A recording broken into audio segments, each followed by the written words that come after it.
Welcome to DK videos. बच्चों, आज अपन history में चैप्टर 3 के क्वेश्चन आंसर करेंगे। Man as a farmer and herder. First question इसका, चूज द राइट आंसर। इसका 1, the Neolithic site of a Nagarjunakonda is situated in. तो इसका answer होगा बी, आंध्र प्रदेश। सेकेंड है, the new metal use by Aryan was, यानी कि आर्यन जो लोग थे वो सबसे पहले जो कौन सा नया मेटल यूज करे जो पहले यूज नहीं करते थे। तो इसका आंसर होगा आयरन, सी। थर्ड क्वेश्चन है इसमें, bronze is an alloy obtained by mixing, यानी कि ब्रॉन्ज जो था उसके साथ क्या मिक्स होते थे, और तो copper and tin. Answer A वाला इसका राइट होगा। अब अपन चलते हैं next question, fill in the blanks. Fill in the blanks में देखिए, फर्स्ट है इसमें आपके, Palaeolithic age was followed by the dash age and then by the dash age, यानी पैलोथिक एज जो है वो किस किस एज के बीच में है। तो इसमें होगा मेसोलिथिक फर्स्ट का आंसर, यानी कि first fill in the blank में मेसोलिथिक और सेकंड वाले में नेलोथिक। सेकंड क्वेश्चन इसका, the period between the old stone age and the new stone age was mark by a series of. तो ये जो सीरीज है ये किस कारण से एक विशेष मार्क है, तो वो होगा इसमें चेंजेस, यानी कि इस समय बहुत सारे चेंजेस हुए थे, इसलिए ये बहुत इंपॉर्टेंट है। थर्ड है इसका, evidence of the new stone age in India has been discover at various site in dash and dash. तो इसमें होगा northern western and northern eastern parts of India. और लास्ट है इसमें, in the Chalcolithic age copper was used along with. इसका answer होगा stone implement. चलिए अब सेकंड क्वेश्चन देखते हैं इसका। Third question, tick mark the right state and cross mark the wrong one. तो राइट रॉन्ग बताना अपन को। फर्स्ट देखिए इसमें, man discover fire in the Chalcolithic period, right है क्योंकि फायर का आविष्कार उन्होंने कर लिया था। Second, man led a nomadic life in the Neolithic age, ये रॉन्ग है, तो उस समय ये घुमक्कड़ जो व्यक्ति के समान नहीं थे। Third, copper was mixes by tin और zinc to product bronze, right है, ब्रॉन्ज बनाने के लिए कॉपर और इसका मिक्स करते थे, यानी कॉपर को मिक्स बनाने के लिए टीन और जिंक का मिक्स करते थे। Agriculture led to settled life, right. Next अपन चलते हैं अब फोर्थ क्वेश्चन है आपके, answer the following question in 30-40 words each. इसका फर्स्ट है, which two discoveries revoluted early man's life. कौन से दो आविष्कार जो अर्ली मैन के थे जिसने उनके जीवन को बदल दिया। तो इसका आंसर होगा, two discoveries revolutionise early man's life were a farming, cultivation and domestication of animal, यानी कि जानवरों को पालना, खेती करना, ये उनके जीवन में एक बहुत बड़ा परिवर्तन लाया। Second, invention of the wheel, यानी कि व्हील का आविष्कार, पहिए का आविष्कार। Second question, which animal did the new stone age man time first, how did they prove useful. कौन से जानवर को उन्होंने सबसे पहले पाला था और क्यों। In new stone age humans first domestic dog, sheep, goats, cow, horses and camel. This solved the problem of his food, cloth and carrying goods. चलिए अब नेक्स्ट थर्ड क्वेश्चन चलते हैं अपन। थर्ड है, name the tools and implement use by man when he become a food producer. तो कौन कौन से tools काम में लेते थे। आंसर होगा इसका, the tools and implements use by man when he become a food producer were axes, sickles, choppers and flake. Fourth question, what metal was first discovered in India? Into which two ages do we divide the metal as in India? तो इसका answer होगा, in India the first metal discovered was copper. We divided the metal as in India into two ages, copper age and iron age. यानी कि सबसे पहला जो metal discover हुआ वो था कॉपर, और हम दो भागों में डिवाइड करते मेटल एज को, एक कॉपर एज और एक आयरन एज। कॉपर एज को ब्रॉन्ज एज भी कहते हैं। फिफ्थ क्वेश्चन है, in the respect did the old stone as implements differ from the implement use in the new stone as. यानी कि न्यू स्टोन एज और ओल्ड स्टोन एज के बीच में जो इम्प्लीमेंट थे उनमें क्या अंतर था। तो देखिए इसका answer, in the new stone age man greatly improved his tools and weapons. Now they were far better and sharper. He also polished them so that they could last longer. यानी कि एक तो उन्होंने अपने टूल्स और weapons में बहुत सारा सुधार करा, उनके बहुत शार्पर थे, तीखे थे, और इसके अलावा वो उस पर पॉलिश भी करते थे जिससे वो लंबे समय तक चल सकते। नेक्स्ट अब अपन चलते fifth question. Fifth, answer the following question in 60-80 words etch. तो देखिए फर्स्ट इसका अपन देखते हैं, what is the important of the discovery of agriculture in history. यानी कि इतिहास में जो खेती का आविष्कार हुआ उसका क्या इम्पोर्टेंट है। चलिए आंसर देखते हैं अपन इसका, the man of the new stone as discover farming which changes his life. Man now became a food producer instead of a food gatherer, and thus began to lead a settled life. When people started living in a groups in a permanent dwelling at one place, families and societies developed. यानी कि जो agriculture का प्रयोग हुआ, सबसे पहले आविष्कार हुआ, उससे क्या हुआ कि उसके जीवन में बहुत सारा परिवर्तन आया। अब वो जो फूड के लिए एक जगह से दूसरी जगह पर जाता था, उसकी जगह वो खुद फूड उगाने लग गया।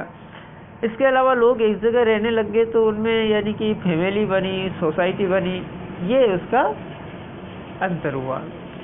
Next question, why is the discovery of wheel termed as a turning point in a man's history. यानी कि जो व्हील का आविष्कार हुआ उसने मानव जीवन को परिवर्तन कर दिया, कैसे।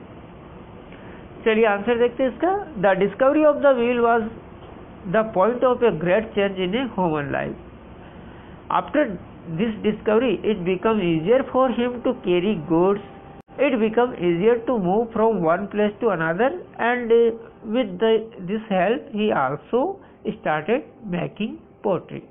यानी कि वही के आविष्कार ने उसके जीवन में बहुत बड़ा परिवर्तन करा। इससे उसका जीवन आसान हो गया, एक जगह से दूसरी जगह कोई सामान को ले जाना आसान हो गया, और इससे मटके वगैरह भी बनाने लग गया।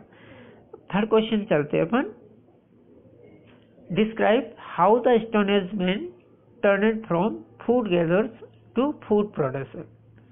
यानी कि जो मनुष्य का जीवन था भोजन की खोज में इधर उधर घूमने वाला घुमंतु, उसकी जगह वो फूड पैदा करने वाला कैसे बन गया।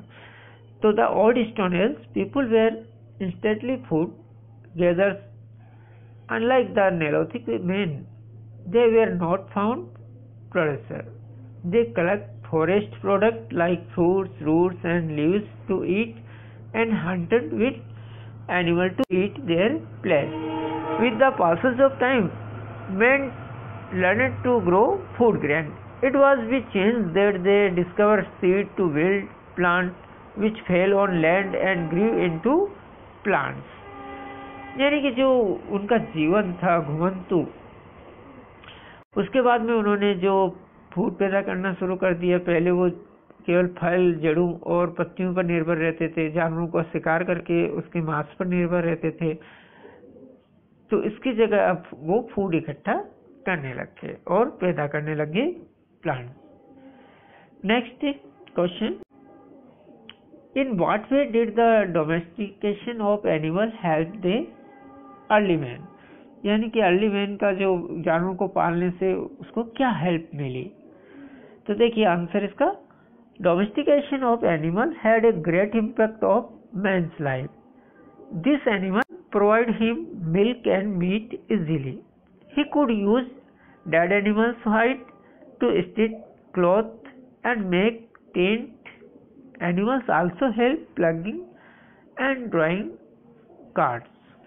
यानी कि उसके जीवन में इसका बहुत महत्व था, क्योंकि इससे उसकी भोजन की समस्या खत्म हो गई। इसके अलावा उसकी जो खाल वगैरह होती थी जानवरों की, उससे वो शरीर को भी ढकता था, टेंट बनाता था।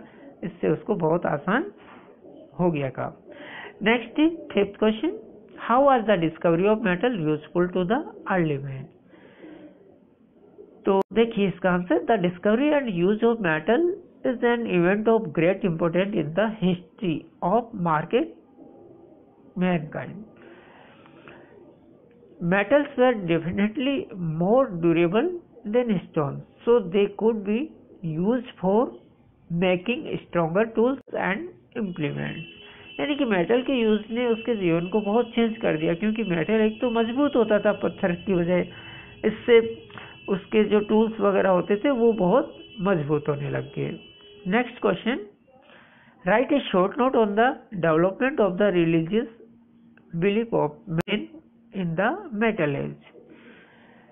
तो मेटल एज में उनका जो धार्मिक विश्वास था वो कौन सा था, उसके बारे में अपन को बताना है। तो as life become more settle, human being develop social and religious belief, men begin to worship different forces to nature a gods. These were the sun god, the sky god, the moon god. Dead men were buried along with such items which could be required in the other world. यानी कि एक तो क्या हुआ कि मनुष्य जब एक जगह रहने लग गया, उसके बाद में उसमें यानी कि सामाजिक जीवन का विकास हुआ, धार्मिक विश्वास हुआ। अब जो आदमी था उस समय का, वो मतलब जो प्राकृतिक चीजें होती थी उनको यानी कि भगवान के रूप में पूजने लग गया। इसके अलावा यानी कि उसके भगवान थे जैसे सूर्य, आकाश, चंद्रमा। और यानी कि कोई इंसान मर जाता तो उसके बाद में उसके जलाने के साथ में उसकी जो और चीजें होती थी वो भी उसके साथ जला देते थे, जिससे कि वो सोचते थे कि अगले जन्म में उनको उसकी आवश्यकता होगी। चलिए अब नेक्स्ट क्वेश्चन है 6, डिस्टिंग्विश बिटवीन द फॉलोइंग। दोनों के बीच में अपन को अंतर बताना है। फर्स्ट है food gathers and food producer. तो gathering food from forest and hunting animals for meat were the chief occupation of the food gatherers. The food producer product food by growing crops and domestication animal for meat and milk. यानी कि food gather का मतलब तो इधर उधर भोजन की खोज में जाना, और फूड प्रोड्यूसर मतलब खुद स्वयं फूड पैदा करना, यानी कि खेतों में अनाज पैदा करके और उनके अन्न से अपना जीवन यापन करना। नेक्स्ट सेकंड है इसमें पैलोथिक as and the neolithic as. तो इन दोनों के बीच में क्या अंतर है? एक तो ये समय का अंतर है इसके बीच में। The palaeolithic age started about 2 million years ago and lasted up to 12,000 year ago. The neolithic age started about 12,000 year ago and lasted up to 6,000 year ago. यानी कि दोनों की एज में बहुत डिफरेंस है। जो पैलोथिक के एज पीरियड था वो स्टार्ट हुआ लगभग 2 मिलियन ईयर्स पहले, और लास्ट वो था 12,000 ईयर एगो के बीच में। जबकि जो नेलोथिक एज था वो उसके बाद में स्टार्ट हुआ, यानी कि 12,000 ईयर एगो से लेकर 6,000 ईयर एगो के बीच का जो पीरियड था वो कहलाया। चलिए नेक्स्ट अपन क्वेश्चन चलते हैं 7, गिव रीजन। अब अपन को कारण बताना है। तो फर्स्ट देखते हैं इसमें, the old stone age man had no time for religion. यानी कि ओल्ड स्टोन एज के समय इंसान को समय नहीं था धर्म के बारे में सोचने का। तो क्या कारण था? In the old stone age man was too busy in gathering food and hunting animals. He had no time to think about religion.